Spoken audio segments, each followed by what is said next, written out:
What's up, YouTube? Welcome back to the channel. Stick around to find out why this gun right here goes against everything I've ever known about deer rifles. Now, I don't know about you, but when I think about classic deer rifles, I think about something like this Savage Super Sporter made back in the 1930s. It's chambered in 30-06, still has the open sights. That one belonged to my great-grandpa. I even think about something like this Remington 700 BDL, also chambered in 30-06. That one has a Vortex 3-9 scope on it. But generally speaking, I think of classic wooden stocked rifles chambered in a 30 caliber, something like a 30-06, 308, maybe even a 270, 30-30, you know, something along those lines, something chambered in a more traditional caliber. Even in this case, this is a newer, you know, I guess you could say higher tech gun. This is a Ruger Scout rifle, but it's still chambered in 308, still your 30 caliber projectile.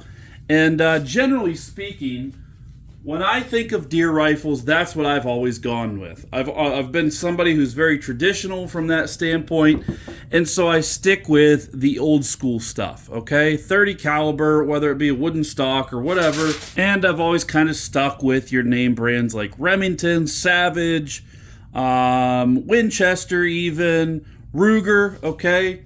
And so that's kind of what I think of when I think of deer rifles. Now, this particular gun is not a Remington, it's not a Winchester, it's not a Savage, it's not a Ruger. This is a gun that you would think of shotguns when you think of the brand name, and that's because this is a Mossberg Patriot. And this particular one is chambered in 6.5 Creedmoor, okay?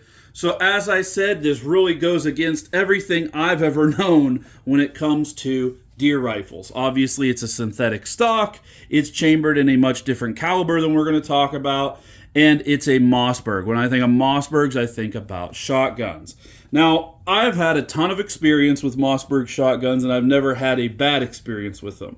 A couple videos ago on my channel, if you check it out, I went to a store called Elk County Ammo and Arms.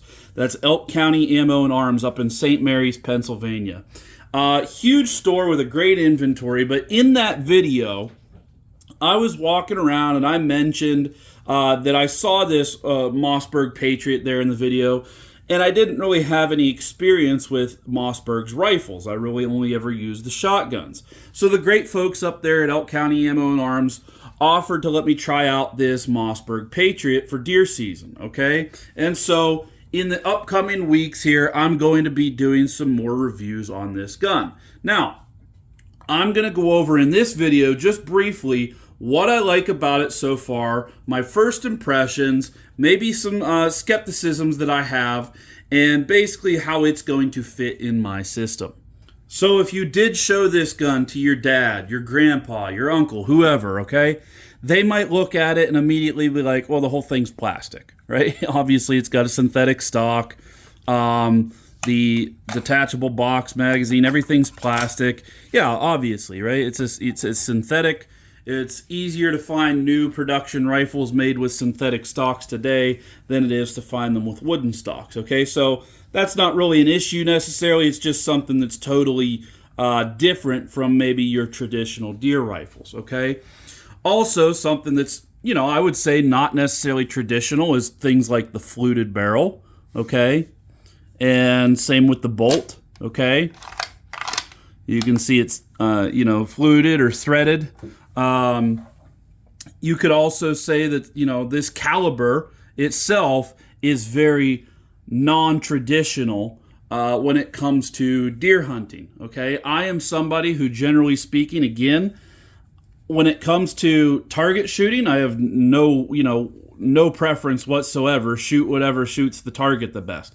When it comes to hunting, however, I have always sort of thought that the heavier bullets should be preferred for deer at least, okay? So I always thought the 6.5 Creedmoor was maybe a little bit light. However, I would say that, you know, the bullets I'm going to be shooting out of this are only 10 grains lower or less than the 308 that I'm using. Now, I'm not going to get into ballistics and all that kind of stuff. Basically, long story short, I've always been a little skeptical of the 6.5 Creedmoor, and so we'll see. But there are plenty of reviews out there, plenty of people that use it and have good experience with it. So I didn't shy away from it. Again, I'm a traditionalist, but I'm not going to, stay stuck in the past forever. I'm open to change, basically, is what I'm saying, okay? So before I go any further, let me just kind of go over some of the features of this gun. There's all kinds of reviews out there and whatnot that you can look up on this. Some of them mixed, some of them good. But just in general, just so you can see sort of how this gun is made, obviously it's a synthetic stock, which this gun, I believe, is made in Eagle Pass, Texas, which is where the Mossberg Maverick 88 is made. And to me, that's what the stock reminds me of, is basically the same build quality as the Maverick 88. And if you know anything about the Maverick shotguns, they are not the prettiest. They don't feel the best in your hand necessarily, but they absolutely work 100% of the time. So if this gun is anything like its brother, the Maverick 88, then I think we'll do just fine. So you've got your synthetic stock there. It does have a rubber recoil pad on it. Honestly, not even necessary. I've found, even with 30 caliber rifles, I don't even care if it has a rubber recoil pad. But for a lot of people, that is something that helps them out a little bit. I will say on this recoil pad, or butt stock, whatever you want to call it, if you can see there, I don't know, it's like it's hollow right here and down here. So you can see I'm pushing into it there. So right here, there's like a ridge or a little brace, I guess you probably could say, that's made of plastic, I'm assuming, inside of the buttstock there. That's no issue whatsoever with the 6.5 Creedmoor, but I would say if you're shooting something like a 300 Win Mag or some kind of bigger caliber, I'm not even sure if they make that in the Patriot or not, but you might want to go with a better recoil pad on it if that was the case. So this synthetic stock, not pretty, not the highest quality in the world, and fit and finish wise, because again, it's a very cheap rifle for the most part, are very affordable. But to me, it works just fine. It's got your cheek rest there. I have found nothing wrong with that synthetic stock so far that really is a deal breaker for me, at least for the price point. Okay, moving forward here, we've got a little bit of texturing there on the pistol grip. Okay. I'll just go up here to the detachable box magazine. Again, made of plastic, which whatever, everything's made of plastic today. Again, it's, it may not feel like the highest quality plastic in the world, but it's not meant to be, you're not going to be running and gunning with this gun anyways, really. You're not going to be dropping that magazine out of your plate carrier or anything when you're out on the range doing cool tactical stuff, right? This is a hunting rifle, so this plastic magazine, I'm sure, will be just fine, okay? You also got texturing up here on the stock up here towards the front. The barrel, as you can see, this is something that I think is really cool for the price point on this gun. You got a fluted barrel, okay? And this one has a 22-inch barrel. So to me, this gun really balances nicely. It's not too long. It's not too short. It's kind of just right there, perfect in the middle. And overall, the gun is very, very lightweight. I think that it's lighter than I expected whenever I picked it up for being such a cheap gun. I really was impressed with how lightweight that was, and that's something I'll come back to later. Okay, and then going back here to the bolt, as you can see there, yeah, we've got the threaded bolt, okay, with grooves in it there. Pretty cool feature for such a cheap rifle. The handle of the bolt has a little bit of texturing there, which I've found that, like, even my Ruger Scout rifle doesn't even have that texturing on it, okay? So, one thing I did notice, sorry I'm shaking the camera a lot here. One thing I did notice is that bolt feels a little loose whenever it's pulled back, and at first I thought that was kind of weird. But then I was checking out my Ruger Scout rifle like I was just talking about, and if you look at it, it does pretty much the same thing. It wiggles when it's back there as well. So not something that's a huge deal. Okay, kind of a normal thing for some deer rifles or for some bolt actions. Right next to the bolt there, you've got what I call the Remington 700 style safety. Yeah, not a whole lot to say there. Good position for it. You can operate the bolt whether the safety is engaged or disengaged. You can operate it either way. The best thing about this rifle so far that I've found is the trigger. There is no way that this gun has any business having a trigger this good for as cheap as this gun is. I mean, it is very light, okay? That's the first thing that everybody noticed whenever they dry fired it. Look how light that trigger pull is.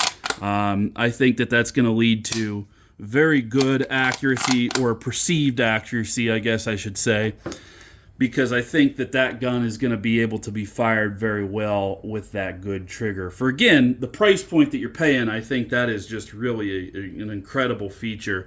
The trigger does have the little plastic safety mechanism there. That way, you know, it can't be pulled from the side without engaging the safety. We've got a plastic trigger guard, which is all one piece part of the stock.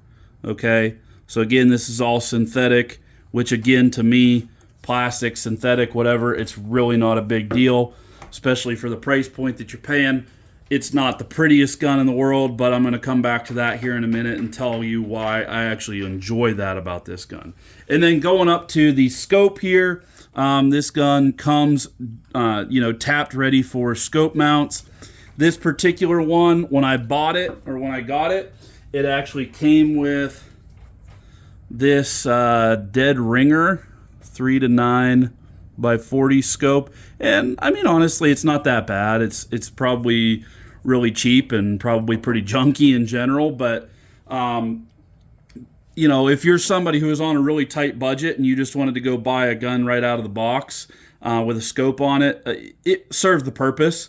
I shot 6 rounds with it at a pizza box as soon as I got the gun, and it was at least on paper. I didn't bother zeroing it or anything because I actually went ahead and put on a Vortex Sonora. I'll get the box here for you so you can see it. Yeah, I put this Vortex Sonora scope on it. I think these run around $100 basically, which is, pretty cheap for a scope. But you're getting Vortex, you're getting the lifetime warranty, all that good stuff. I've had a Vortex Crossfire on my Remington 700 for almost 10 years now, and I've never seen the need to upgrade it for deer season. Sure, if I was going out west maybe, or if I was, going to be, traveling somewhere to hunt, maybe I would get a better scope. But for deer season here in Pennsylvania, honestly, the Vortexes, it's hard to beat them for the price, okay? And for the warranty that you're getting. So, yeah, I put that Vortex Sonora on there. It's a 4-12x44. Threw some scope caps on there. I think those are the Defender by Vortex. And very, very nice, handy setup there with the Vortex Sonora on top. Now, I really haven't had an opportunity to get this gun out and really test it for accuracy and sit down on a good rest and a good bench and test different groups. But in general, what I did do last night is I just tried to get this thing zeroed at least into the ballpark, okay? So keep in mind, before I show you this target, I know I'm making excuses already, but it was low light. I was using a plastic table, folding table, as a $25 Walmart plastic table as a shooting rest, and a folding chair, and it was low light conditions. It was windy, and I was also ticked off because the Steelers just lost. So less than ideal conditions to be shooting for accuracy. Okay, now I'm just going to show you this here to begin with. Obviously, this isn't even a group, okay? I was just using the cheap ammo that I had, which was Remington Core-Lox, 140 grain. I was just using that ammo to try to get myself in the ballpark, just to make sure I was even on paper. And obviously that's not a group, that's just me adjusting the scope, getting it down there. Whoops, sorry, I'm off camera here. There we go. That was just me, you know, I think it started up here and then I worked my way down, trying to use basically as little ammunition as possible because I was very short on time. And as you can see there, I did have a couple rounds touching the same hole, so even though I wasn't shooting for groups, it did okay. And then obviously, once I got it close, I went for the head there, and I did, this is probably like, I don't know, 1 inch by 1 inch, just a piece of duct tape, okay?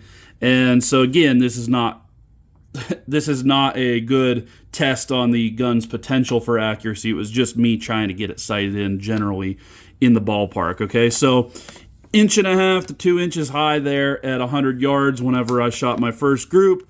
I'm not sure exactly how big that group is, maybe 1 inch or 2. And then this one's a little bit tighter, okay? And that is the second group there that I shot. Now those ones were with the more expensive Barnes Harvest collection with the Sierra Tip Game King. Those are 140 grain as well, 6.5 Creedmoor. So those 2 groups that you see there, I thought that was pretty decent for me, being rushed and shooting without a very good rest at all, and just trying to get it, you know, sighted in close enough that at least I knew I was in the ballpark. And then I did shoot one shot at 200 yards just at a water jug that had like a 4 or 5 inch circle on it, like a, you know, label. And I did hit that 4 or 5 inch circle with one shot with no problem. And again, it was practically dark at that point. So honestly, guys, I thought that was kind of impressive for this little gun, which I've seen some people complain about accuracy on it on YouTube. I can't speak to it 100% yet because, again, I need to sit down with a good rest and have, you know, take my time. And I have multiple kinds of ammo here. I have Barnes, I have Remington Core-Locked, I have Hornady Whitetails, and I have Federal Premium to try out. So I want to try out all of those different boxes of ammo and sit down with a really good rest and take my time and all that good stuff and shoot for groups. So you guys will see that video probably after deer season.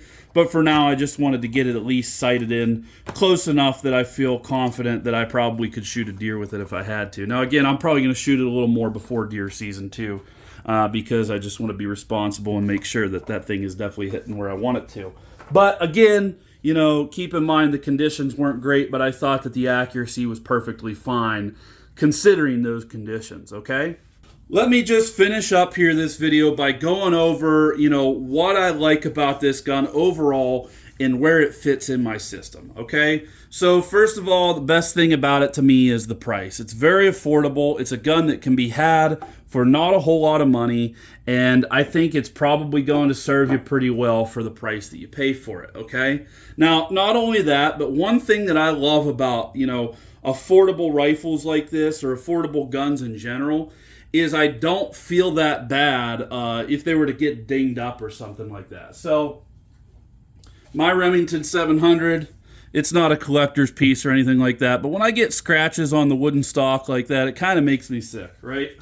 So I have found myself sometimes leaving that gun at home because I'm afraid to, you know, get it marked up or whatever. When it comes to a deer rifle, you can't be afraid to beat up the gun a little bit, in my opinion. Obviously, you're not purposely trying to, but what's really great about this one is, yeah, it doesn't look ugly, I don't think. Like, I don't think it's a bad-looking rifle.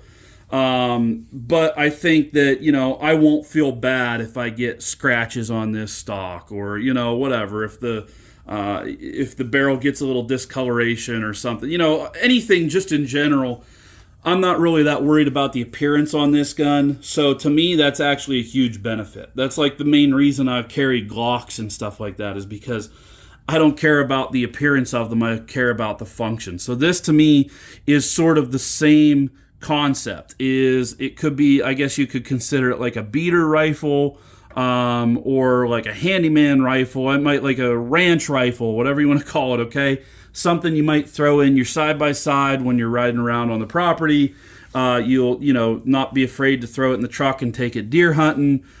whatever, you know. So to me, this is a gun that I think will get used a lot more than maybe one of those classic looking deer rifles, if that makes sense. It's more of a utilitarian piece, something that is, you know, not super sentimental, and something that I'm not going to be upset if, you know, the appearance isn't quite what it was when I bought it, okay?